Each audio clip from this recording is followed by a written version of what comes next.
Hi friends welcome to my channel Odia flavours by Madhu आसतु आज बनैबा पालंग सागर डालमा। आमे तो डालमा बहुत प्रकार खाई थरे एमती आमे पालंग साग मुगरे डालमा बनैबा। एबे हम नेइछुंती पूरा फ्रेश देसी पालंग साग ता सहित मुग ता सहित आम 3टा टमाटो नहीं गोटे पियाज नहीं।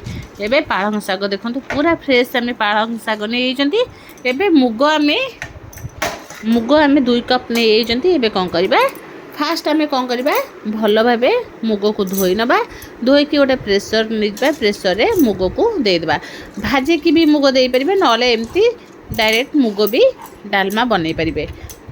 फास्ट आमे मुग को 4-5 थर भल भाबे धोईदेले। धोईकी एबे गोटे प्रेसर रे मुग को रखीदेले। मुग रखिसला परे एबे आमे गोटे पियाज को छोट छोट करी काटी नेतिले। पियाज कटा देदेले ता सहित 2टा टमाटो नेतिले। 2-3टा टमाटो नहीं टमाटो देदेले। एबे दे दबा आधरे कंचा लंका देदेले 2-3टा कंचा लंका ता सहित एबे दे दबा हमें पानी हमें 2 गिलास दबा।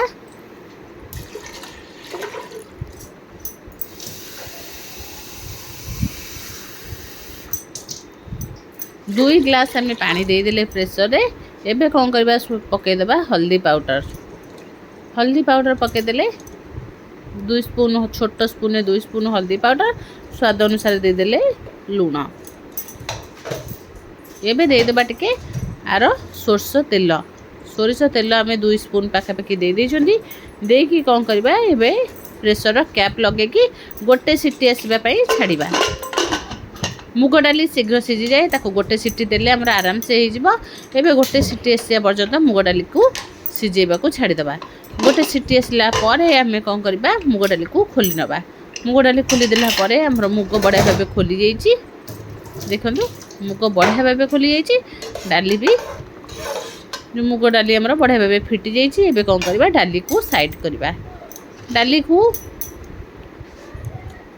एबे काटी के रखी दिबा पालंग को डाली रे दे देले। पालंग आमे बहुत सारा दबा जेहेतु आमे पालंगर डालमा बनाउचंती। पालंग सागर डालमा बेसी देले डालमा रे आमे बेसी पालंग साग देले खाइबा को बढ़िया लागबो। एबे आमे गैस के फुटीबा को छाड़ी दबा। गैस को हाई फ्लेम रे छाड़ी देले डालमाटा हमर बढ़िया भाबे फुटी जिवो। एबे देखंतु साग को पके कि ताको भलो भाबे फुटीबा को छाड़ीबा। आस्ते आस्ते कोन हबो डालमा हमर बढ़िया भाबे फुटी आसलानी। एबे कौन करबा को तड़का दबा फास्ट आमे डालमा को साइड कर दबा। साइड करके एबे आमे तड़का पैन नहीं जबा। तड़का पैन में आमे 2 स्पून सोरस तेल दे देले। तापर एबे 3-4टा सुखिला लंका दे दबा। सुखिला लंका को टिके तेल रे बढ़िया भाबे भाजीबा।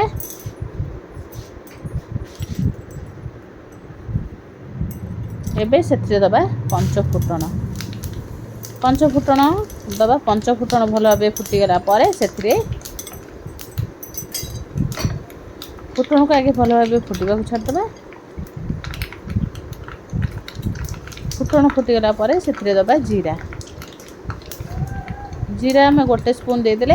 जीरा को भल भाबे फुटीबा को छाड़ी दबा। जीरा हमर बढ़िया भाबे फुटी गला परे जीरा फुटिला परे बढ़िया बास्ना हमर आसबो।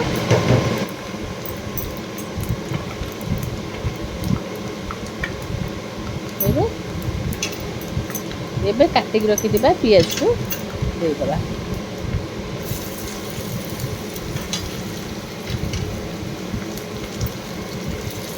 पियाज आमे 2टा पियाज काटी देले। पियाज को छोट छोट करी काटी नै जेते। पियाज को काटिकी ताको कौन करबा भलो भाबे भाजीबा।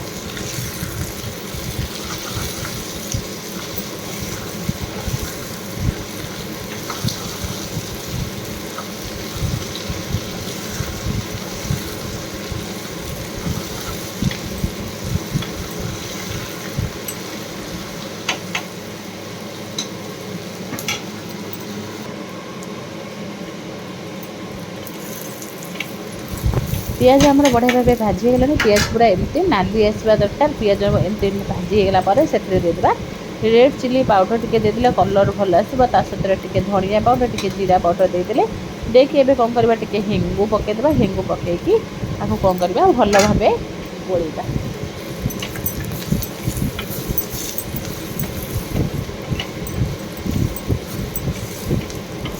हेंगु पकईकि भल भाव टिके छुक को गोड़े ना गोड़ेकी एवं कौन करवा डाली में पकईदेवा। देखो हेंगु आम पकई हेंगुर बढ़िया बास्ना आसो। एवं आम तड़का तो लगेदे डाली डालमार एवं देखो आमर आपको पालंग डाली कहींपर पालंग डालमा कहींपर किसी ना खाली पालंग और मुग मात्र 5 ରୁ 7 मिनिट भितर आमर रेडी हो डालमा बहुत बढ़िया लगे खावाई निहाती थे मुझे ट्राए करूँ यही पालंग शागर डालमा। एवं आधे कौन करवा टे धनिया पत्र बहुत सारा पकईदेवा धनिया पत्र पकड़े बास्ना तो आहरी बढ़िया आसो। एवं कौन करवा आउ टे फुटवा छाड़ा एमती गरम गरम पालंगर डालमा भात रुटी परोटा जहाँ सहित खातु बहुत बढ़िया लगे।